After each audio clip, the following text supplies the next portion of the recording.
ಆಸ್ಟ್ರೋಯೋಗಿ ಮೊದಲ ಜ್ಯೋತಿಷ್ಯ ಸಮಾಲೋಚನೆ ಉಚಿತ. ಹಿಂದೆ ಡೌನ್ಲೋಡ್ ಮಾಡಿ. ನಮಸ್ಕಾರ ವೀಕ್ಷಕರೇ, ನಾನು ನಿಮ್ಮ ಹಿರಿದಿನಿ ಗುರುಜಿ. ವೀಕ್ಷಕರೇ, ಅಷ್ಟಯೋಗಿ ಕನ್ನಡ ಯೂಟ್ಯೂಬ್ ಚಾನಲ್ಗೆ ಸ್ವಾಗತ ಕೋರ್ತಾ, ಇಲ್ಲಿ ನಿಮಗೆ ಪ್ರತಿಯೊಂದು ವಿಚಾರದಲ್ಲಿ ನಮ್ಮ ಆ್ಯಪಿನಲ್ಲಿ ನಿಮಗೆ ತುಂಬ ವಿಶೇಷವಾದ ಮಾಹಿತಿಗಳು ನಿಮ್ಮ ಜಾತಕದ ಅನುಸಾರವಾಗಿ ಇಲ್ಲಿ ವಿಶ್ಲೇಷಣೆ ಮಾಡಲಾಗ್ತಿದೆ. ಮತ್ತು ಇದೊಂದು ನಮ್ಮ ಒಂದು ಜಗತ್ತಿನಲ್ಲೇ ಒಂದು ಅತ್ಯಂತ ದೊಡ್ಡದಾದ ಒಂದು ವೈದಿಕ ಜ್ಯೋತಿಷ್ಯದ ಒಂದು ಪ್ಲ್ಯಾಟ್ಫಾರ್ಮ್ ಅಂತ ಹೇಳ್ತೀವಿ. ಇಲ್ಲಿ ನಿಮ್ಮ ಜಾತಕದ ಅನುಸಾರವಾಗಿ ಏನು ನಿಮ್ಮ ಕಷ್ಟ ಸಮಸ್ಯೆಗಳ ಪರಿಹಾರ ವಿಚಾರವಾಗಿ ಕೂಡ ಇಲ್ಲಿ ತಿಳಿಸ್ಕೊಡಲಾಗ್ತದೆ. ಮುಖ್ಯವಾಗಿ ಇಲ್ಲಿ ಯಾವುದೇ ವಿಚಾರ ಬೇರೆಯವ್ರ ಹತ್ರ ಹಂಚ್ಕೊಳ್ಳೋದಿಲ್ಲ. ತುಂಬ ಗೌಪ್ಯವಾಗಿ ನಿಮ್ಮ ಮನೆಯವರೇ ನಿಮ್ಮ ಬಗ್ಗೆ ಕೇಳಿದ್ರು ಕೂಡ ತಿಳಿಸ್ಕೊಡಲ್ಲ. ಇದು ತುಂಬ ವಿಶೇಷವಾದ ಪ್ಲ್ಯಾಟ್ಫಾರ್ಮ್ ಆಗಿದೆ. ಸೊ ಇಲ್ಲಿ ನಾವು ಇವತ್ತಿನ ಟಾಪಿಕ್ ನೋಡ್ತಾ ಇದ್ದೀವಿ, ದ್ವಾದಶ ರಾಶಿಗಳ ಫಲ ವಿಚಾರವಾಗಿ ಫೆಬ್ರವರಿ 2024ರಲ್ಲಿ ನಿಮ್ಮ ರಾಶಿಗಳು ಫಲಗಳು ಹೇಗಿದೆ ಅನ್ನೋ ವಿಚಾರದಲ್ಲಿ ನಾವು ಇಲ್ಲಿ ನೋಡ್ತಾ ಹೋಗ್ತಾ ಇದ್ದೀವಿ. ವೀಕ್ಷಕರೇ ನೋಡಿ, ಮೀನರಾಶಿಯವರಿಗೆ ವಿಶೇಷವಾಗಿ ಫೆಬ್ರವರಿ 2024 ಮಾಸ ಭವಿಷ್ಯದಲ್ಲಿ ನೋಡೋದಾದರೆ, ಸೂರ್ಯ ನಿಮಗೆ ಷಷ್ಠಾಧಿಪತಿಯಾದ ಸೂರ್ಯ ಲಾಭ ಸ್ಥಾನದಲ್ಲಿ ಇರುವಂಥದ್ದು 14ನೇ ತಾರೀಕುವರೆಗೂ. 14ನೇ ತಾರೀಕು ನಂತರ ನಿಮಗೆ 12ನೇ ಭಾವಕ್ಕೆ ಸೂರ್ಯ ಗ್ರಹದ ಗೋಚಾರ ಆಗುವಂಥದ್ದು. ಸೊ ಬುಧನ ಗೋಚಾರ ಅಂತ ಹೇಳ್ತೀವಿ. ಬುಧನ ಗೋಚಾರ ದಶಮಾಧಿಪತಿಯಾದ ಒಂದು ಚತುರ್ಥ ಮತ್ತು ಸಪ್ತಮಾಧಿಪತಿಯಾದ ಬುಧ ದಶಮ ಸ್ಥಾನಕ್ಕೆ ಗೋಚಾರವಾಗುವಂಥದ್ದು. 2ನೇ ಫೆಬ್ರವರಿ ನಂತರ ಲಾಭಸ್ಥಾನಕ್ಕೆ ಬುಧನ ಗೋಚಾರ ಮತ್ತು ಅಲ್ಲಿ 20ನೇ ತಾರೀಕುವರೆಗಿದ್ದು, 20ನೇ ತಾರೀಕು ನಂತರ ವ್ಯಯಭಾವಕ್ಕೆ ಬುಧ ಬರುವಂಥದ್ದು. ವ್ಯಯಾಧಿಪತಿ ಸ್ಥಾನಕ್ಕೆ ಬರುವಂಥದ್ದು. ಅವನ ಬದಲೇ ಬಾಧಕಾಧಿಪತಿ ಬುಧ ವ್ಯಯ ಸ್ಥಾನಕ್ಕೆ ಒಳ್ಳೆಯದು. ಸೂರ್ಯ ಕೂಡ ಷಷ್ಠಾಧಿಪತಿ ವ್ಯಯಕ್ಕೆ ಬರೋದು. ದುಸ್ಥಾನದಲ್ಲಿ ವಿಪರೀತ ರಾಜಯೋಗ ಉಂಟು ಮಾಡ್ತಿರುವಂಥದ್ದು ಮೀನರಾಶಿಯವರಿಗೆ ಒಳ್ಳೆ ವಿಚಾರ. ಶುಕ್ರ ತೃತೀಯ ಅಷ್ಟಮಾಧಿಪತಿಯಾದ ಶುಕ್ರ ದಶಮದಲ್ಲಿ ಬರೋದ್ರಿಂದ ಒಳ್ಳೆ ಲಾಭ. 11ನೇ ಫೆಬ್ರವರಿಗೆ ಅಲ್ಲೇ ಇರ್ತಾನೆ. ಲಾಭ ಸ್ಥಾನದಿಂದ ಮಕರ ರಾಶಿಗೆ ಬರುವಂಥದ್ದು 11 ಫೆಬ್ರವರಿ ನಂತರ. ಕುಜನ ಗೋಚಾರ ದಶಮ ಭಾವದಲ್ಲಿ 5ನೇ ಫೆಬ್ರವರಿ ತಾರೀಕುವರೆಗೂ.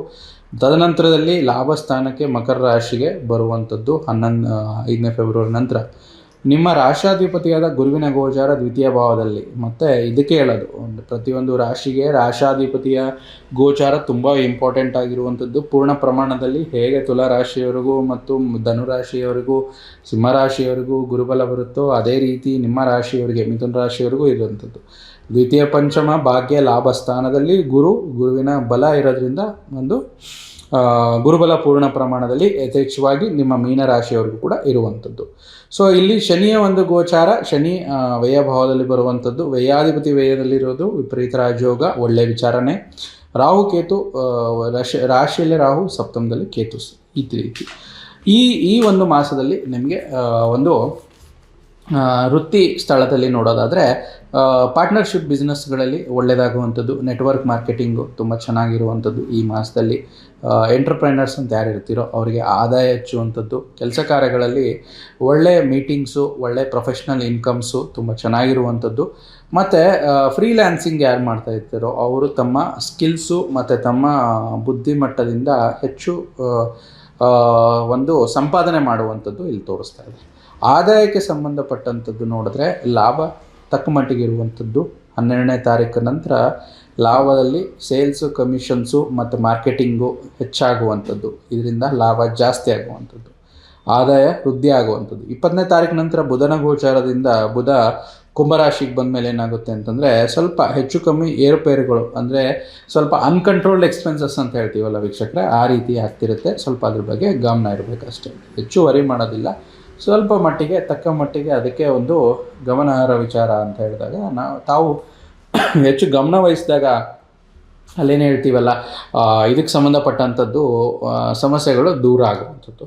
ಸೊ ಆರೋಗ್ಯಕ್ಕೆ ಸಂಬಂಧಪಟ್ಟಂಥದ್ದು ಈ ಮಾಸದಲ್ಲಿ ಸ್ವಲ್ಪ ನೀವು ಮಾಡ್ತಿರುವ ಕೆಲಸ ಕಾರ್ಯಗಳಲ್ಲಿ ಸ್ವಲ್ಪ ಸ್ಟ್ರೈನ್ ಮಾಡಿಕೊಂಡ್ರೆ ನಡುವೆ ಬ್ರೇಕ್ ತೊಗೊಂಡು ರೆಸ್ಟ್ ಮಾಡೋದು ಒಳ್ಳೆಯದಂತ ಹೇಳ್ತೀವಿ. 14ನೇ ತಾರೀಕು ನಂತರ ಸ್ವಲ್ಪ ಹೈಡ್ರೇಷನ್ ಜಾಸ್ತಿ ಇರಬೇಕು ಬಾಡಿನಲ್ಲಿ.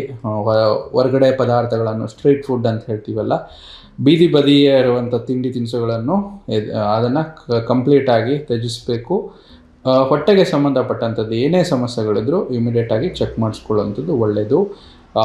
ನಿದ್ದೆಯ ಒಂದು ಏನಂತ ಹೇಳ್ತೀವಿ ಸ್ಲೀಪ್ ಶೆಡ್ಯೂಲ್ ಅಂತ ಹೇಳ್ತೀವಿ, ಅದನ್ನು ಸ್ವಲ್ಪ ಕರೆಕ್ಟಾಗಿ ಮೇಂಟೈನ್ ಮಾಡಿಕೊಂಡು ಇಟ್ಕೊಳ್ಳುವಂಥದ್ದು ಇಲ್ಲಿ ಒಳ್ಳೆಯದಂತ ಸಲಹೆ ಸೂಚನೆಗಳನ್ನು ಕೊಡ್ತಾ ಇದ್ದೇವೆ. ಇನ್ನು ವಿಶೇಷವಾಗಿ 3 ನಕ್ಷತ್ರಗಳು ಎಲ್ಲ ರಾಶಿಯಲ್ಲಿ ನಮ್ಮ ಏನು ಜ್ಯೋತಿಷ್ಯದಲ್ಲಿ ನಮ್ಮ ಒಂದು ಏನು ವಿಡಿಯೋ ಅಷ್ಟಯೋಗಿ ಕನ್ನಡ ಯೂಟ್ಯೂಬ್ ವಾಹಿನಿಯಲ್ಲಿ ಬರುತ್ತಿರುತ್ತೋ ಅವರಿಗೆ ರಾಶಿ ಆಧಾರಿತ ನಕ್ಷತ್ರ ಆಧಾರಿತವಾಗಿರುವಂಥ ಫಲಗಳನ್ನು ನಾವು ತಿಳಿಸ್ತಾ ಇದ್ದೇವೆ. ಸೊ ಇಲ್ಲೇನಾಗುತ್ತೆ, ಪೂರ್ವಭಾದ್ರ ನಕ್ಷತ್ರದವರಿಗೆ ಒಂದು ಹೊಸ ಕೆಲಸದಲ್ಲಿ ಹೊಸ ಚೈತನ್ಯ, ಹೊಸ ಉತ್ಸಾಹ, ಹೊಸಬರ ಪರಿಚಯ, ಹೊಸ ಅನ್ವೇಷಣೆ ಆಗುವಂಥದ್ದು ಪೂರ್ವಭಾದ್ರ ನಕ್ಷತ್ರ 4ನೇ ಪಾದದವರಿಗೆ. ಉತ್ತರ ಭಾದ್ರ ನಕ್ಷತ್ರದವರಿಗೆ ನಿಮ್ಮ ಒಂದು ಗೆಳೆಯರಿಂದ ಅಥವಾ ಯಾರಾದರೂ ಬಂಧು ಮಿತ್ರರಿಂದ ಹೊಸ ಒಂದು ಬಿಸ್ನೆಸ್ ಪ್ರಪೋಸಲ್ ಅಂದರೆ ಆಫರ್ಸ್ ಅಂತ ಹೇಳ್ತೀವಲ್ಲ ಅದು ಬರುವಂಥದ್ದು. ರೇವತಿ ನಕ್ಷತ್ರದವರಿಗೆ ಸಂಬಂಧಪಟ್ಟಂಥದ್ದು ತುಂಬ ವಿಶೇಷವಾಗಿ ನೋಡೋದಾದರೆ ನಿಮಗೆ ತುಂಬ ಕೆಲಸದಲ್ಲಿ ಹೆಚ್ಚು ಅಪಾರ್ಚುನಿಟೀಸ್ ತೋರಿಸ್ತಾ ಇದೆ. ಇದಕ್ಕೆ ಪರಿಹಾರಗಳಿಷ್ಟೇ. ಒಂದು ತುಪ್ಪದ ದೀಪವನ್ನು ಬೆಳಗ್ಗೆ ಸಂಜೆ ನಿಮ್ಮ ಪೂಜಾ ಕೋಣೆಯಲ್ಲಿ ಇಡುವಂಥದ್ದು. ಪೂಜಾ ಕೋಣೆ ಇಲ್ಲ, ಸಪ್ರೇಟಾಗಿ ಪೂಜೆ ಮಾಡ್ತಿದ್ದೀರಾ, ದೇವರ ಒಂದು ಫೋಟೋ ಫ್ರೇಮ್ ಇದ್ದರೂ ಕೂಡ ನೀಲಾಂಜನದಲ್ಲಿ ಒಂದು ತುಪ್ಪದ ದೀಪ ಹಚ್ಚಿ ಇಡುವಂಥದ್ದು ಒಳ್ಳೆಯದು. ಮತ್ತು ಶಿವಲಿಂಗಕ್ಕೆ ಹಾಲಿನ ಅಭಿಷೇಕ ಮಾಡುವಂಥದ್ದು ಒಳ್ಳೆಯದು. ಮನೆಯಲ್ಲಿ ಒಂದು ಚಿಕ್ಕ ಶಿವಲಿಂಗ ಇದೆ ಅಥವಾ ದೇವಸ್ಥಾನದಲ್ಲಿ ಹೋಗಿ ಪೂಜೆ ಮಾಡುವಂಥದ್ದು ಆ ರೀತಿಯೂ ಕೂಡ ಮಾಡಬಹುದು. ಆದಿತ್ಯ ಹೃದಯ ಸ್ತೋತ್ರವನ್ನು ದಿನಾಲು ಪಠಣೆ ಮಾಡಿ, ಆದಷ್ಟು ನಿಮ್ಮ ಹತ್ತಿರದ ದೇವಸ್ಥಾನಕ್ಕೆ ಹೋಗಿ ಸ್ವಲ್ಪ ಹೊತ್ತು ಧ್ಯಾನ ಮಾಡಿ ಬರೋದರಿಂದ ಒಳ್ಳೆಯ ಫಲಗಳನ್ನು ತಾವು ನಿರೀಕ್ಷೆ ಮಾಡಬಹುದು. ಸೊ ಈ ರೀತಿ ಮೀನರಾಶಿಯವರಿಗೆ ಒಂದು ಈ ರಾಶಿಯ ಫಲಗಳಾಗಿದೆ. ಈ ಮೂಲಕ ನಿಮ್ಮ ಇದ್ರದ್ದು ಏನಂತ ಹೇಳ್ತೀವಿ, ಈ ರಾಶಿಯವರಿಗೆ ಏನೇ ಸ್ವಲ್ಪ ಅಡಚಣೆಗಳಿದ್ದರೂ ಪರಿಹಾರ ಸಲಹೆ ಸೂಚನೆ ಮತ್ತು ಮಾಡಿರುವಂಥ ಪರಿಹಾರಗಳನ್ನು ಸೂಚಿಸಿರುವಂಥ ಪರಿಹಾರ ಮುಖೇನ ನಿಮಗೆ ಒಳ್ಳೆಯದಾಗುತ್ತೆ ವೀಕ್ಷಕರೇ. ನೋಡಿದ್ರಲ್ಲ ವೀಕ್ಷಕರೇ, ನಿಮ್ಮ ರಾಶಿಯ ವಿಶೇಷ ಫೆಬ್ರವರಿ 2024ರಲ್ಲಿ ಏನೂ ಇಲ್ಲ, ಸಿಂಪಲ್ ಆಗಿದೆ. ಪ್ರತಿಯೊಂದು ತಿಳಿಸಿದ ಹಾಗೆ ನೀವು ಕೆಲವೊಂದು ಪರಿಹಾರಗಳನ್ನು ಮುಖ್ಯವಾಗಿ ನಾವೇನು ಅದನ್ನು ನಿಮ್ಮ ರಾಶಿಯವರಿಗೆ ತಿಳಿಸ್ಕೊಟ್ಟಿದ್ದೀವಿ, ಆ ಪರಿಹಾರಗಳನ್ನು ಮಾಡಿ. ಮತ್ತು ಯಾವುದೇ ಜ್ಯೋತಿಷ್ಯ ಅನ್ನೋದು ಒಂದು ಟೂಲ್ ಥರ. ಇದನ್ನು ಹೇಗೆ ಯೂಸ್ ಮಾಡ್ಕೋಬೇಕು ಅಂತಂದರೆ, ಪ್ರತಿಯೊಂದು ಕೆಲಸ ಕಾರ್ಯಗಳಲ್ಲಿ ನೀವು ಒಂದು ಜಾಗದಿಂದ ಇನ್ನೊಂದು ಜಾಗಕ್ಕೆ ಹೋಗಬೇಕಾದ್ರೆ ಹೇಗೆ ಗೂಗಲ್ ಮ್ಯಾಪ್ ಹಾಕಿ ನಿಮಗೆ ಹುಡುಕಿದರೆ ನಿಮಗೆ ದಾರಿ ಸುಲಭ ಆಗುತ್ತೋ, ಜ್ಯೋತಿಷ್ಯ ಶಾಸ್ತ್ರನೂ ಹಾಗೆ. ಸೊ ಈ ವಿಚಾರದಲ್ಲಿ ಜ್ಯೋತಿಷ್ಯ ಶಾಸ್ತ್ರನ ಆ ರೀತಿ ಬಳಸ್ಕೊಳ್ಳೋದ್ರಿಂದ ನಿಮಗೆ ತುಂಬ ಅನುಕೂಲವಾಗುವಂಥದ್ದು. ಅಷ್ಟಯೋಗಿ ಪ್ಲ್ಯಾಟ್ಫಾರ್ಮಲ್ಲಿ ಈ ಎಲ್ಲ ಅವಕಾಶಗಳು ನಿಮಗೆ ಸಿಗುವಂಥದ್ದು. ನಿಮ್ಮ ರಾಶಿಯವರಿಗೆ ಏನು ಪರಿಹಾರಗಳನ್ನು ಸೂಚಿಸಲಾಗಿದೆ ಮತ್ತು ಏನು ಪ್ರಿಕಾಷನ್ಸ್ನ ಇದು ಮಾಡಲಾಗಿದೆ ಅದನ್ನು ಸಮರ್ಥವಾಗಿ ಮಾಡ್ಕೊಳ್ಳಿ. ಅದರಿಂದ ನಿಮಗೆ ದೇವರು ಆರೋಗ್ಯ ಕೊಟ್ಟು ಒಳ್ಳೆಯದನ್ನು ಮಾಡಲಿ. ಎಲ್ಲರಿಗೂ ಒಂದು ದೇವರ ಒಂದು ಕೃಪಾ ಅನುಗ್ರಹ ಇರಲಿ ಅಂತ ಈ ಒಂದು ವಿಡಿಯೋ ಮುಗಿಸ್ತಾ ಇದ್ದೀವಿ. ಎಲ್ಲರಿಗೂ ಒಳ್ಳೆಯದಾಗಲಿ, ಶುಭವಾಗಲಿ.